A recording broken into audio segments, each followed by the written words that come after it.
This man is not in good shape.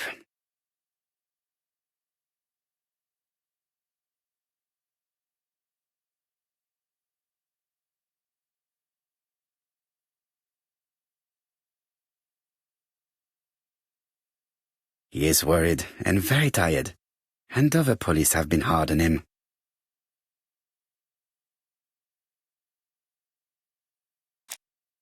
What do you want from me?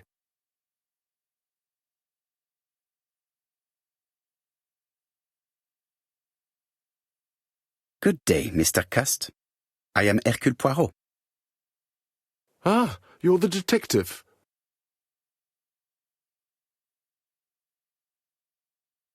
Yes, I am the person you have been sending the letters to. I didn't write these letters. I've already said so.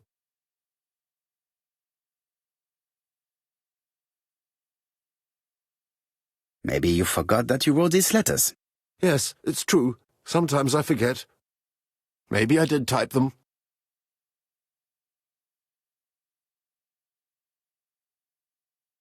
Are you capable of murder, Mr. Cust? All these questions are giving me a headache.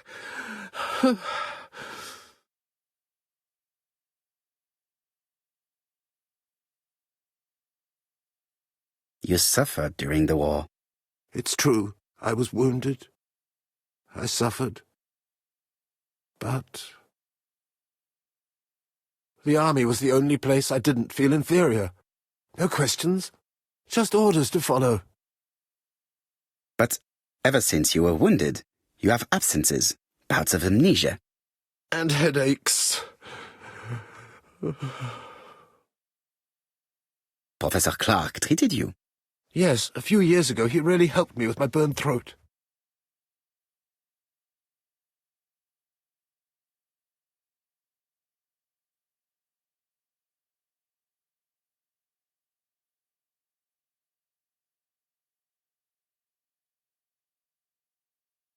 Of course, you never considered killing a doctor who took such good care of you.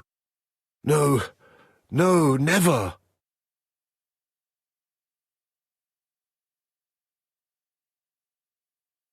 Do you deny being at the scene of the crimes? So? There was no harm in being there. It was only for my work.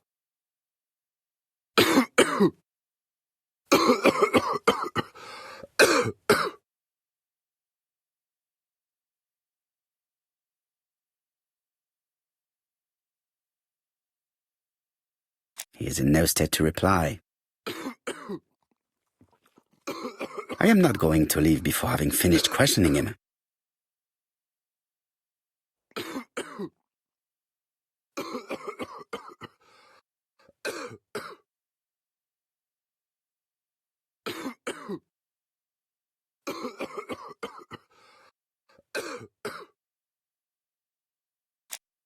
Poor man. If only I could help him.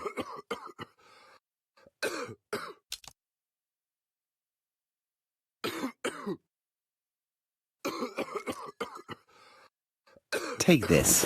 It will help you. Thank you.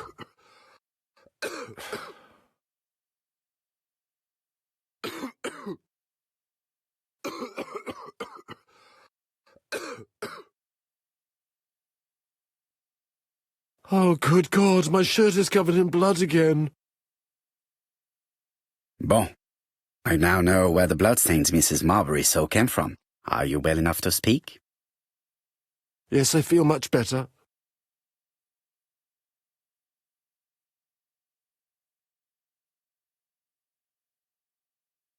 Do you deny being at the scene of the crimes? So? There was no harm in being there. It was only for my work. You were seen at all the crime scenes. Yes, I was. I travel a lot, but not for pleasure. I am terribly unwell in trains. But I had to respect my engagements. My employer gave me very precise written instructions about the towns I had to visit. Let's see. The company you claim to work for, Silky Legs, has never heard of you. And as for these letters they sent you, they were written on your own typewriter.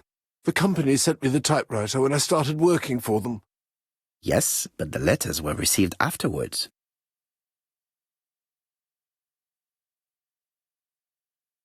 It proves that you wrote them. I may have. Good God! I don't know what's happening to me. My head hurts terribly.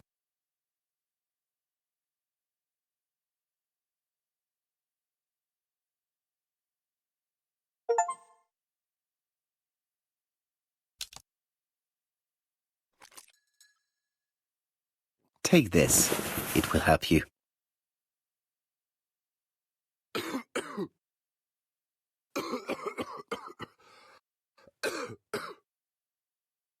Oh, I think I'll be fine. Let us see, Cust. Look at me. You know very well that you committed these murders? Yes, I know. But I'm not wrong in saying that you do not know why you committed them. No, I don't.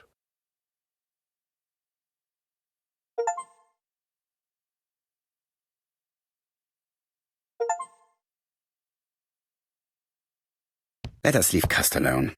He's at the end of his tether.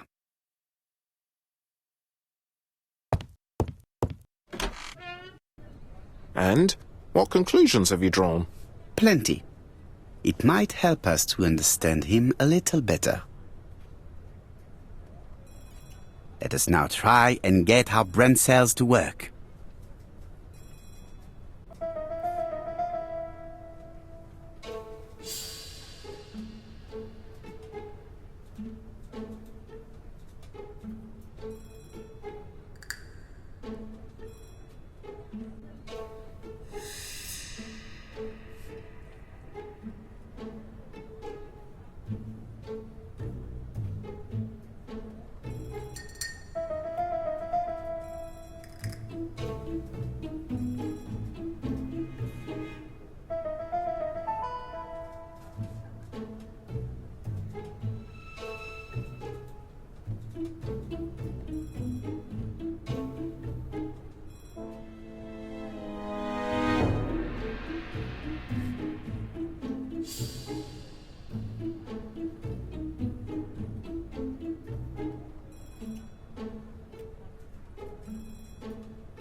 I don't see any clearer than before.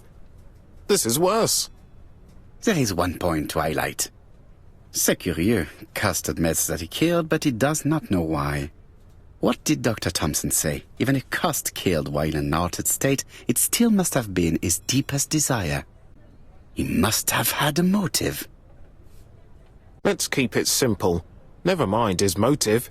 He confessed. But you see, he can confess to anything and everything.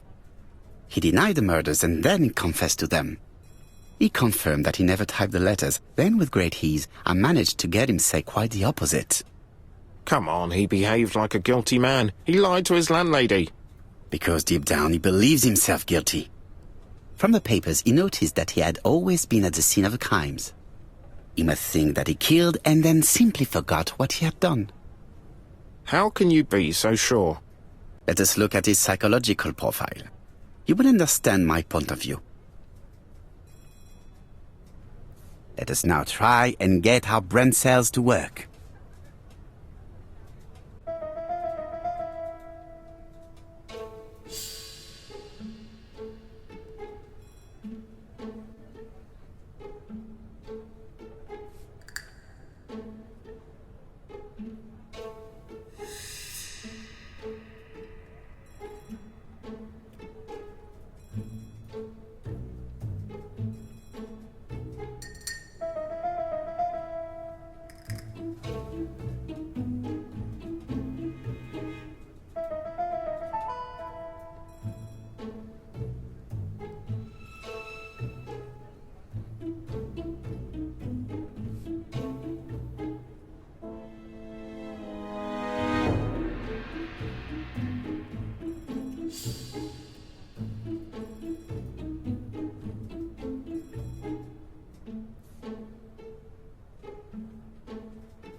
You see?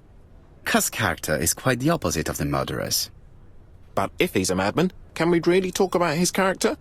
You know very well that our murderer does not behave like a psychopath. Apart from the signature, there is no ritual or repetition in the choice of victims.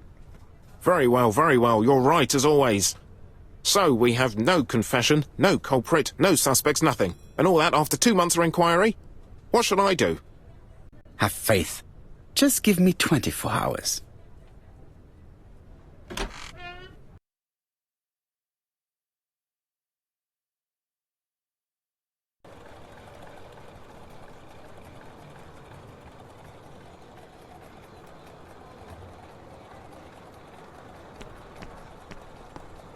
To Whitehaven, please.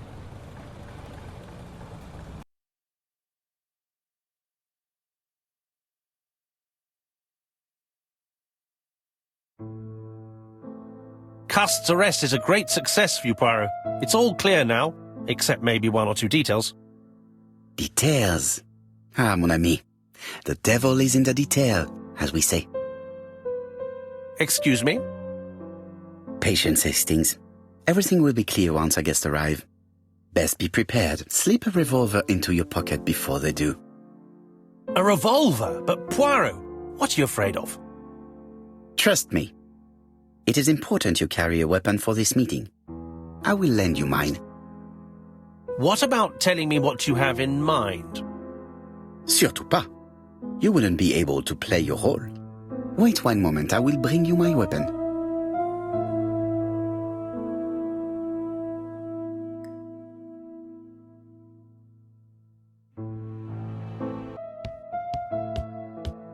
What about telling me what you have in mind?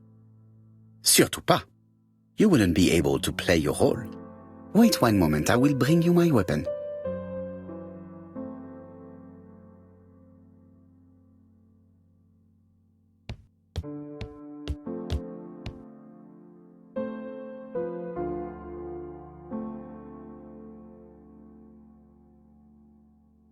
Churston, Devon, population 500 inhabitants.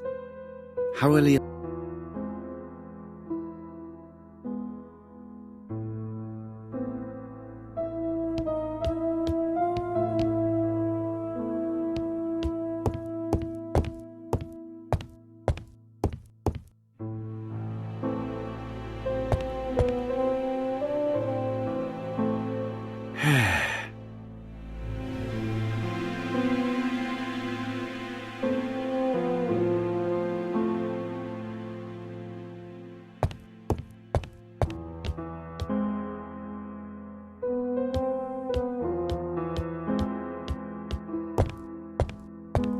The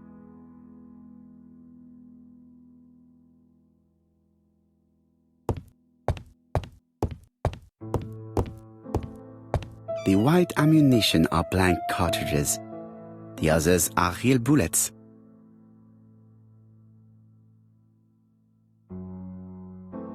The revolver is loaded with blanks. I still have time to choose real bullets.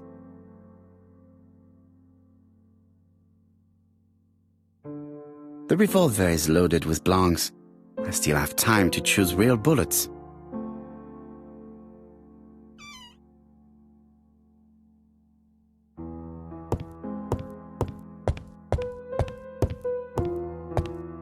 What about telling me what you have in mind? Surtout pas. You wouldn't be able to play your role. Wait one moment, I will bring you my weapon.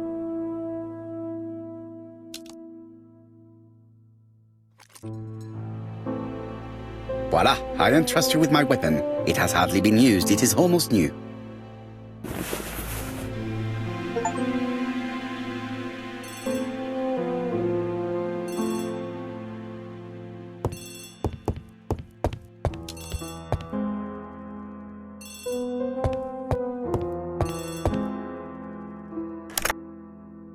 Chief Inspector, is that you?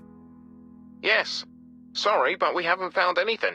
Have you checked the typewriter? And the packaging, the letter, and the ribbon reel. We've only found prints left by Cust and his landlady. Well, never mind, I shall make do. So, are you still going to hold your meeting? Of course, Chief Inspector. I can hear my guest coming up the stairs. Why have you brought us here, Mr. Poirot? Since Cust's arrest, I thought it was all done and dusted. Miss Gray formally identified him, as well as Miss Barnard. Yes, and the stockings he saw drove the same brand as the ones found at my aunt's. This is all true. However, a case is not closed if some questions remain open. And one question is, why did the murderer send me his letters? Why did he challenge me, Hercule Poirot? Perhaps he wanted to play with you, to taunt you. Xenophobia? Maybe he didn't like you because you're foreign. I may be wrong, but maybe by provoking you he was looking for glory? All these theories should be studied. Let us now try and get our brain cells to work.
Is everything clear now? You might like to explain your reasoning again. Of course. First of all, remember that the murderer made it a rule to always post his letter before the murder. He never digressed from that rule. However, in Churston, he encountered a problem. The village has only 500 inhabitants. With advance warning, it would be easy to arrest him. Therefore, the murderer delayed his letters deliberately with the wrong address. The plan wouldn't have worked if he'd sent it to Scotland Yard or the papers because everybody knows their addresses. The mistake would have been corrected and the letter would have been on time. That is why the murderer chose me as the recipient. Because for his plan to succeed, it was necessary for at least one of the letters to have a wrong address and get lost. It was very cunning. Absolument. It is a very subtle plan. It matches the profile we have drawn up of him perfectly. That of an intelligent, daring and calculating murderer. But that's not how you describe Cust. You are quite right, mademoiselle. Like you, I find it hard to believe that this dull character is the clever murderer we are looking for. Do madmen... I mean, if he's mad, he might have two very different sides. No doubt. But the murderer is not mad. All the specialists agree that he does not have the profile of a psychopath. But if Cust is not guilty, how do you explain his presence at the scene of the crimes? Mr. Clark, the answer to your question is in the medical records of your brother's patients. Documents which Cust most certainly did not have access to. Let us now try and get our brain cells to work.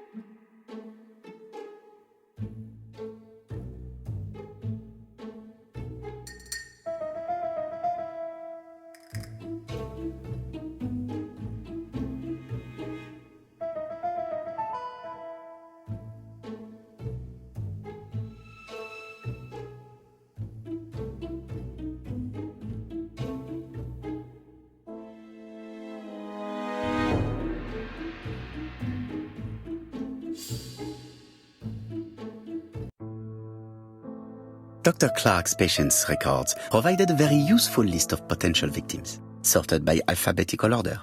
The killer definitely used it, explaining the fact that all the victims were former patients of the doctor. It is this fact that clears Cust once and for all, because he never had access to these records. So how did he happen to be at the scene of the crimes?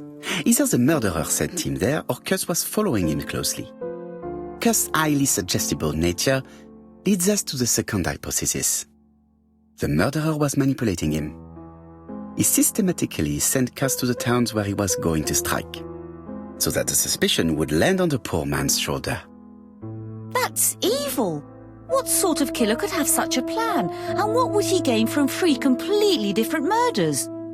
Indeed, it seems unlikely that the same murderer committed all the crimes. What should we take from that?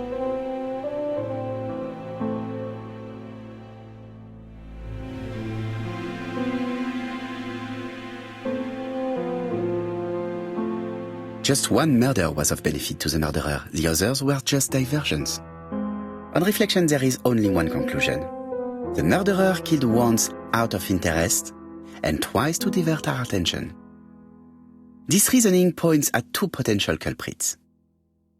Franklin Clark. Donald Fraser? Yes, mademoiselle, that's good thinking. Mr. Fraser may have killed Betty out of jealousy. Mr. Clark may have killed his brother in order to inherit his large fortune. Both have a motive. But Donald did not have access to Dr. Clark's records. Please allow me to disagree with you, mademoiselle.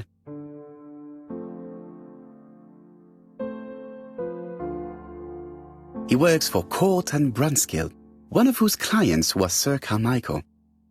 It doesn't prove that I went to Comeside.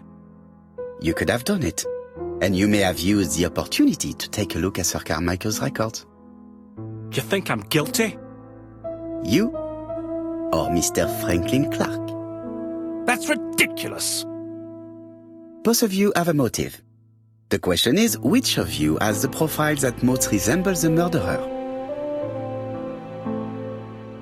Let us now try and get our brain cells to work.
Ladies and gentlemen, Donald may share many character traits with the murderer, but he does not have his cold indifference. He has a temper. It is hard to imagine him planning anything. Also, jealousy is his motive, and crimes of passion are rarely planned. Right, I suppose it's my turn to be subjected to the same scrutiny. Absolument, Mr. Clark. Let us now try and get our brain cells to work.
As you have all seen, there is a disturbing similarity between Mr. Clark's profile and that of the killer.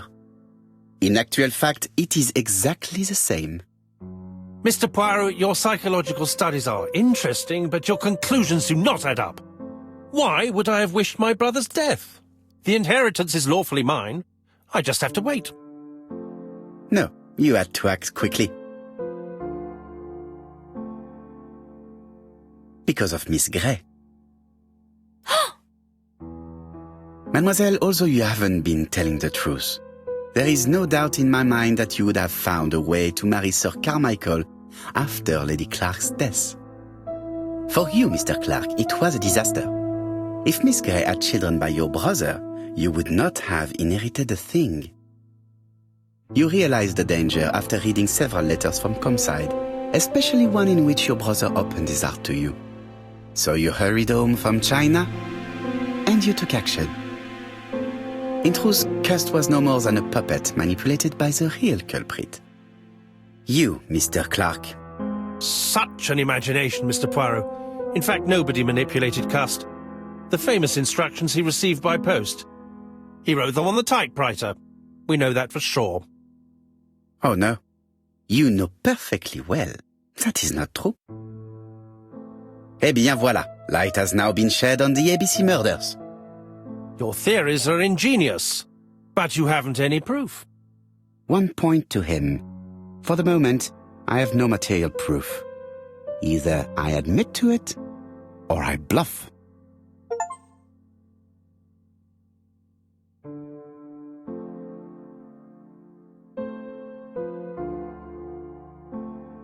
One thing proves it.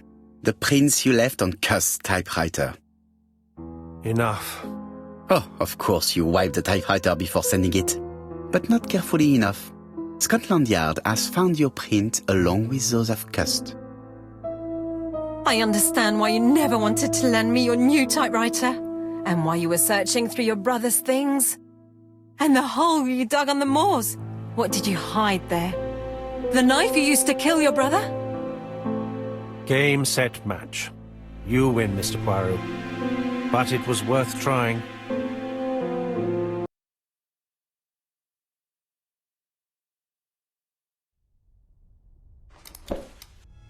Don't come near me! I'll never let you take me, Mr. Poirot!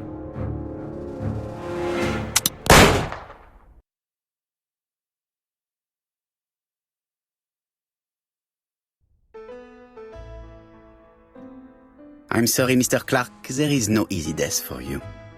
I expected your reaction, so I used blanks.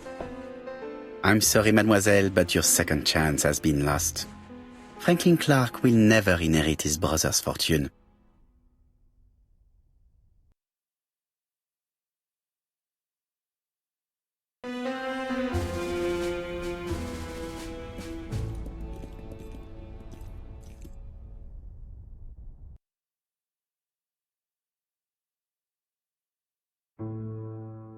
Disappointed at having missed the chance to become Lady Clark, Thora Grey left England. Donald Fraser and Megan Barnard married. On Poirot's recommendation, Mary Drower started to work for Lady Clark. The elderly lady's condition suddenly took a turn for the better. And a few months later, to Dr. Logan's great surprise, she was back on her feet again. According to this eminent physician, it appears to be an extremely rare case of spontaneous remission.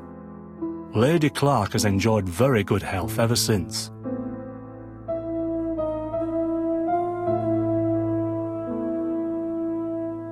Journal of an Innocent, the incredible story of ABC. As for A.B. Cust, after being advised by Poirot, he made a great deal of money by selling his story to the press. And as for me, and with business booming, the Black Swan has become the #1 tourist attraction in the whole of Yorkshire, even more popular than York Minster.